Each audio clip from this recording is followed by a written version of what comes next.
Great. That being said, let's see why you're struggling to apply your training skills to real music using the interval method.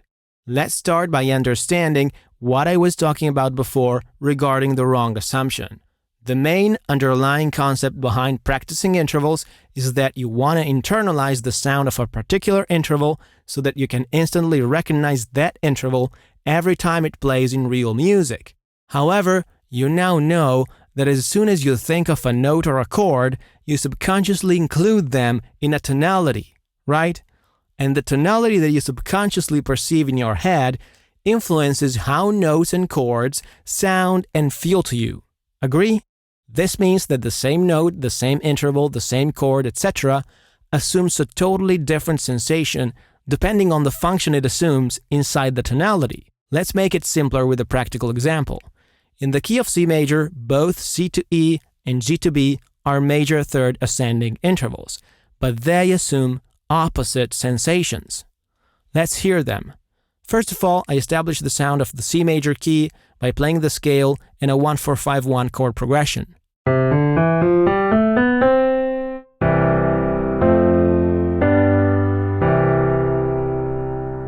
Let's listen to the interval from C to E. You can definitely feel that it sounds major and definitely stable, happy kind of, right? That's because C and E are part of the tonic chord, which is the gravitational center of this key. Let's now listen to the interval from G to B.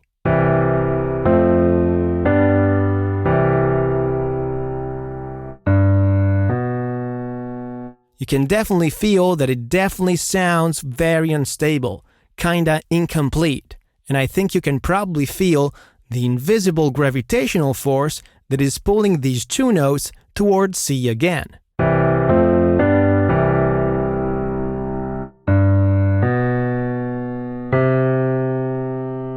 Can you feel how C feels like coming back home? It's the resolution note, right? Let's play this last example again. Unstable. It wants to move. You won't end the song here, right? But here is where the song ends. This feels like home, right? So what's the takeaway from this example? You could probably feel very well the invisible gravitational force that pulls the notes toward the tonic, right? But most important of all, you felt how the same major third ascending interval assumes opposite feelings inside the tonality.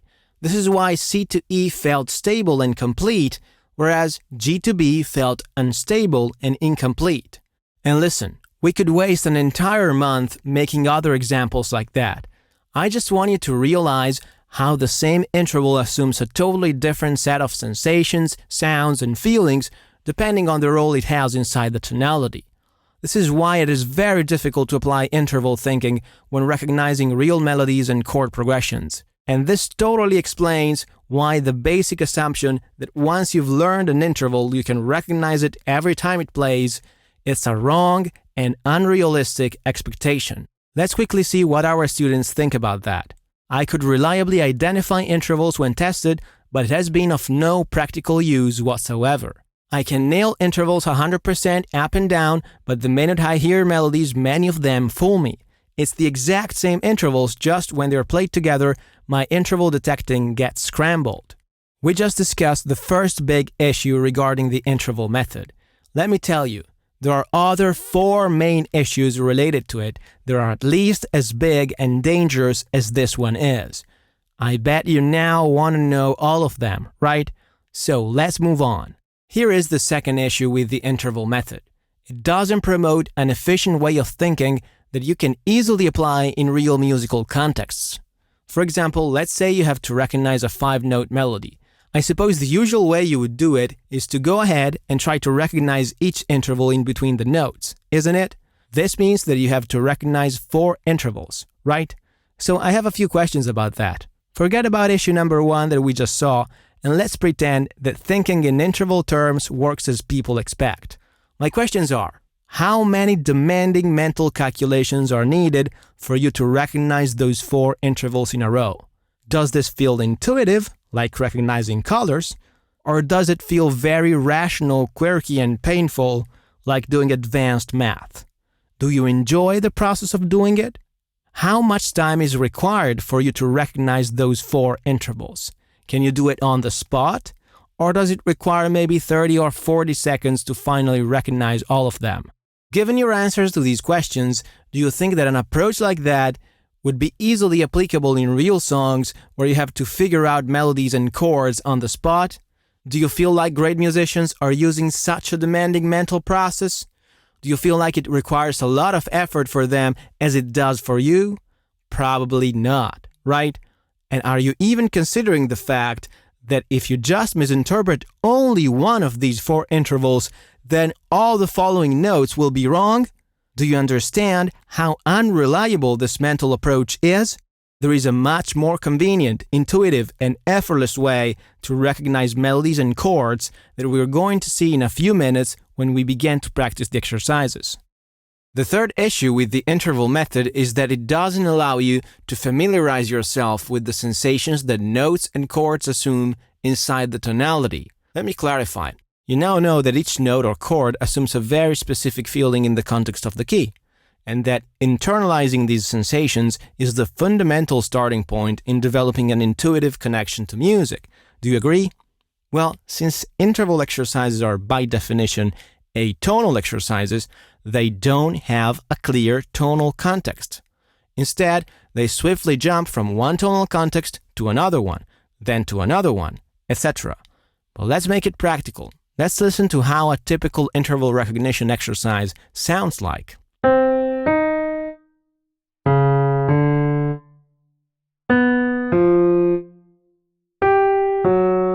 My question is, can you tell me what note feels like home after listening to this exercise? Were you able to perceive a clear gravitational center? Well, maybe you felt the hint of a gravitational center, but it was really fuzzy, right? I'm sure it's not at all comparable to the clarity in which you felt the gravitational center in the previous examples, right? And then, did you feel like it quickly disappeared as the notes kept playing? Is it your fault? No, it's not your fault at all. This happens because this exercise simply doesn't establish a clear tonal center to begin with. As a result, your brain is confused and you can't perceive nor internalize any clear sensations from this exercise.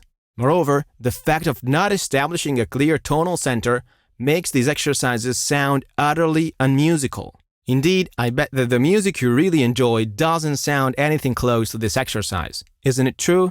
It felt very much like a bad musician playing random notes without any musical sense, didn't it? So, do you get the paradox here? You practice totally unmusical exercises that don't feel anything close to real music, and you expect them to make you a better, more musical musician. Well, something here doesn't feel right, does it? Let's quickly see what our students think about that. That is the problem with random interval exercises. The brain tries to find the key, and it can't because there isn't one, so it gets tired and glitches. Practicing the interval method is like sitting in the boat without any anchor. You can be thrown to any direction with no guarantee that finally you'll get to the point you want. You definitely need the anchor, and this is a tonal center. The fourth issue with the interval method is that our perception of the length of the interval is unreliable, because it is not only dependent on the pitch of the notes, but it's also dependent on their timbre. Oh boy, that's fancy, isn't it? So let me explain this with an example, because in reality, this is very simple to understand. But before doing that, I just have to say that this is not something that we discovered ourselves. This has been clearly proven by serious scientific studies, such as An Interval Size Illusion by Russo and Thompson. Okay, let's move on to the example now. Let's consider this interval.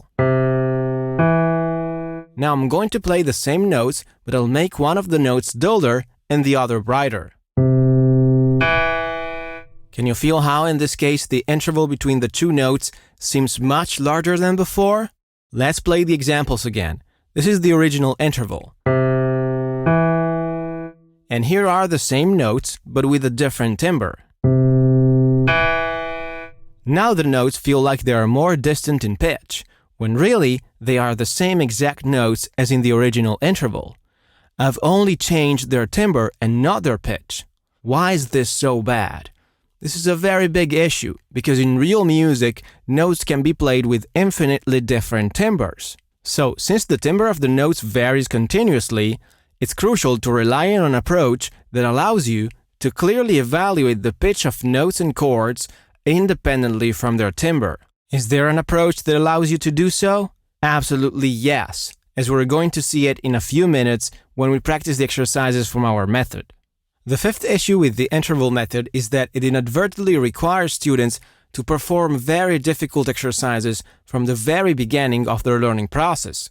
In a few words, it's not gradual at all.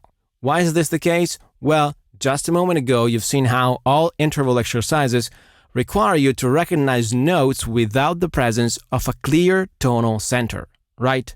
Let me tell you, this is a very advanced task for our minds to accomplish. Why? Because our perception of pitch is totally dependent on the tonality. So especially at the beginning of your learning process, the tonal context must absolutely be 100% clear and well established in every ear training task you perform. Put it simply, you need to create the conditions necessary for you to easily perceive the invisible gravitational force. This invisible force must be so clear that you could always feel the notes being attracted to the tonic note. These conditions must be always present every time you practice, especially in the beginning. Make sense? Well, this doesn't happen at all when practicing intervals, right? There are no interval exercises that allow you to clearly perceive the gravitational force. This is because they are by definition atonal exercises that don't have any clear context. And I know some of you might have a question. Does that mean we can only recognize notes and chords within the key? What if a note or chord from outside the key is played? Well, you can absolutely recognize notes and chords from outside the key even without thinking of intervals. You will see how this is actually much easier than what you imagined when we practice the last of the exercises you're going to find in this workshop. But the point here is that you can't recognize notes in the absence of a clear tonal context without being able to recognize notes in a simple tonal context first. Simply put, you can't recognize an advanced modal jazz solo if first you can't recognize Twinkle Twinkle Little Star. This is clearly like trying to run before being able to walk, isn't it? So now you can see how trying to understand atonal music or advanced jazz and classical music without a good foundation on simple tonal contexts first will only cause struggle, frustration, and no results. Can't you see how essential it is to have a proper step-by-step approach to ear training? Stick with us because we're going to show you the exercises from our step-by-step method in a few minutes. Okay, now that you know the 5 main issues regarding the interval method, do you see how the ineffectiveness of traditional methods is the real problem and not lack of talent or other silly excuses? Just check out a brief 3-minute clip where our students explain how it feels to go from tedious interval exercises to an effective step-by-step approach to ear training. I mean, do you think that the interval method is as easily applicable to real music as this? Okay. No, definitely not. I practiced month, almost half an year with interval training, and I wasn't able to recognize more than a couple of notes really near together in a melody. I practiced only 10 or 15 hours really on the exercises. Now I'm easily able to recognize the degrees of the scale.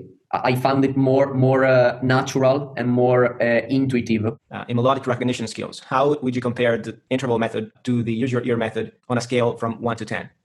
Intervals method really low. I think 3, okay. 2 or 3.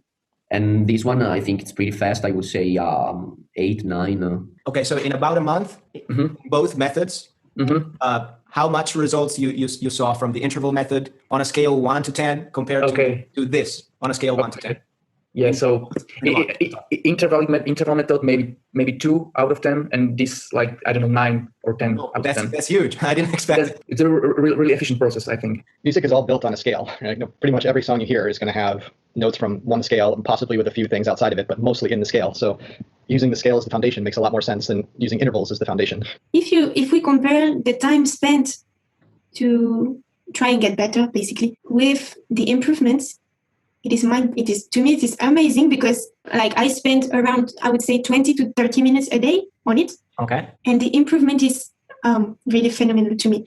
To me, this way of thinking, I believe it's the only way of thinking. Use your ears is way more applicable to music. Definitely certain things stand out. Like I'll hear, a certain progression in a part of a song and know right away, oh, I know what that was. I think there's definitely going to be more results for a less amount of time, for sure. You notice little improvement kind of every time you have a good practice session. So your practice will definitely pay off. And like depending on like the harmonic context, it's the same interval, but it feels completely different. Now in the method that you have, it's all the things you teach are on in harmonic context to the background of music. I'd say like your comparison here is like there was almost no progress versus like there is progress. So it's almost like it's great, right? Because you learn something and you can immediately apply it. The use your ear method has changed all of that. Like I can feel my brain doing things that it did not do in the past. And they are abilities that were already there, waiting for me to use them. And I had never found a method that would help me make use of them. None of my teachers put me through exercises or explained to me the things that I have learned with you. Classical ear training focuses very intensely on the rational side. Yeah. As soon as I allowed myself to perceive things like tension and resolution in the context of a key, I immediately realized I'm very good at this. I could be good at this. Yeah.